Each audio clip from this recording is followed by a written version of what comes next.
మేము పరిశుద్ధులం పరిశుద్ధులం పరిశుద్ధులు ఈ మాట వదిలేయండి అమ్మా.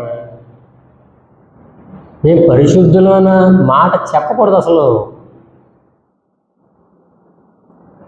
యేసు రక్తంలో కడగబడితే నువ్వు పరిశుద్ధుడు అయిపోతే, పరిశుద్ధుడు ఎప్పుడు ఎలా ఉంటాడమ్మా?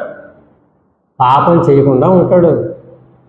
యేసుక్రీస్తు పరిశుద్ధుడు కాబట్టి ఆయన పాపం చేయకుండా ఉన్నాడు.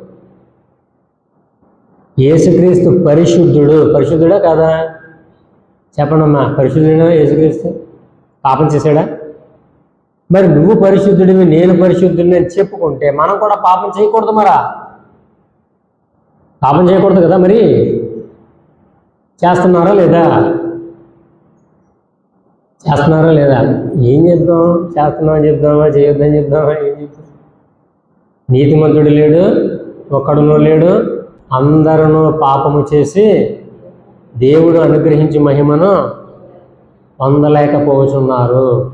ఎవడైనా ఒకవేళ నేను పవిత్రంగా బ్రతుకుతున్నాను అన్నాడంటే వాడు పెద్ద అబద్ధికుడు,